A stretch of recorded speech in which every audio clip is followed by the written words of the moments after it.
The Baltic Way was a phenomenon which showed how three small countries, the Baltic States, regardless of their unique individual national characteristics, created a cross-cultural spiritual synergy both internally and between the Baltic States in the name of a common goal, to overcome the consequences of World War II and to destroy the totalitarian regime.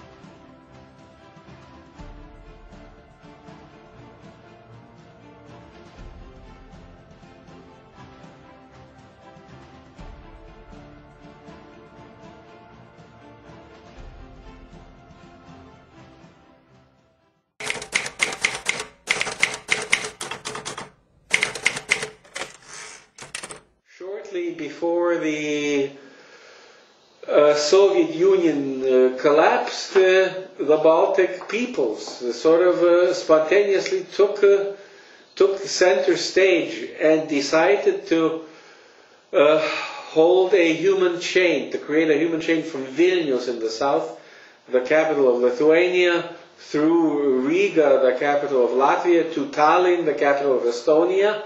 And this human chain holding hands in one long line stretching about 600 kilometers was one of the first non-violent but peaceful and effective way of registering both the unity among the three, let's say, Baltic states and their desire to nullify, to make naught, to extinguish the result of Molotov-Ribbentrop. That means to gain freedom for Lithuania, Latvia and Estonia from the Soviet Union.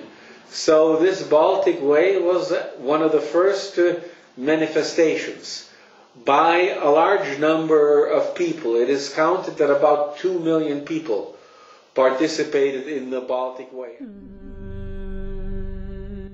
On 23 August 1939, Foreign Minister of the USSR and Germany, as ordered by their superiors Stalin and Hitler, signed a treaty which affected the fate of Europe and the entire world.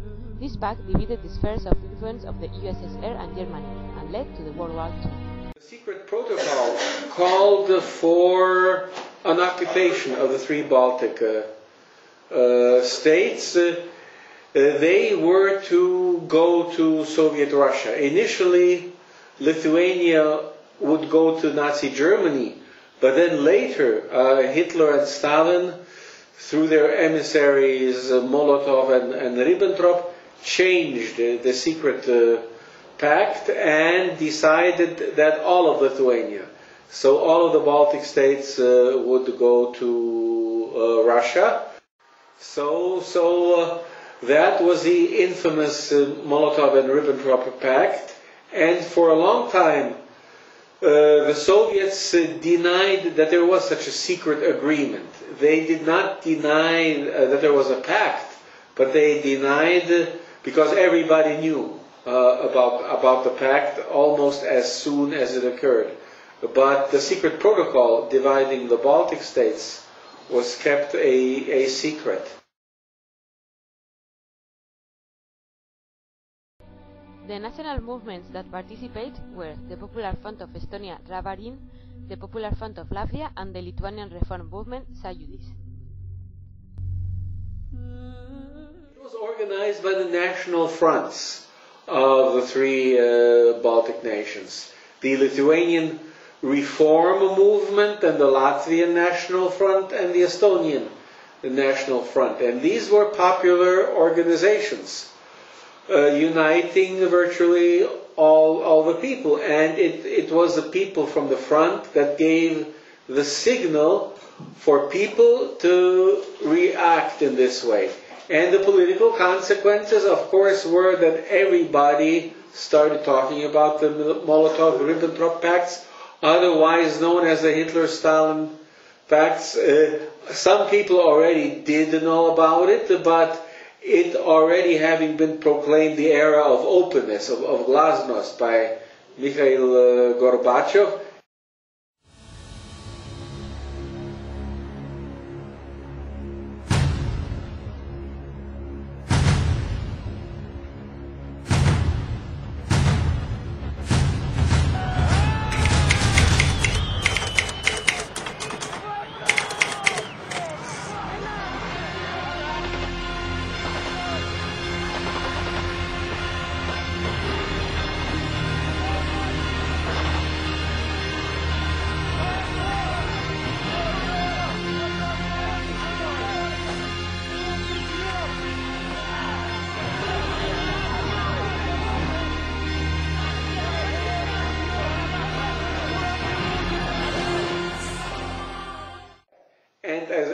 result of recognizing that the Sovietization or the occupation of Lithuania, Latvia and Estonia was not a democratic act by the people themselves, but was imposed by mutual confluence of Hitler and Stalin.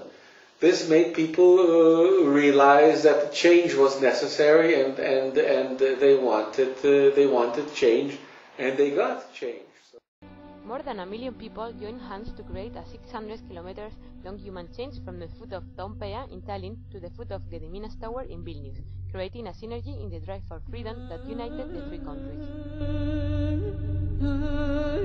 This happened in August 23rd in '89, and already in 1990, so several months later, on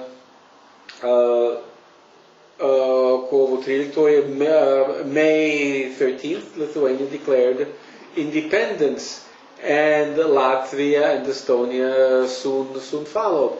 So that shows you how peaceful protests sometimes can be very effective.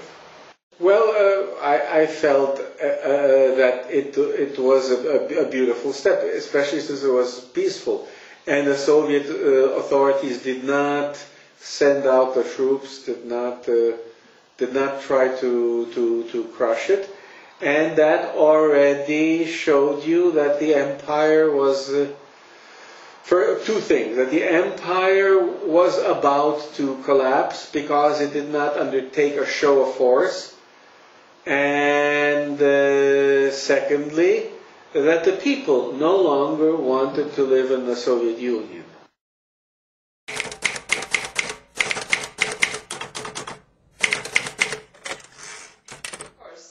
The main idea was to get freedom or to be heard when the Soviet time was really getting, let's just say, on everyone's nerves.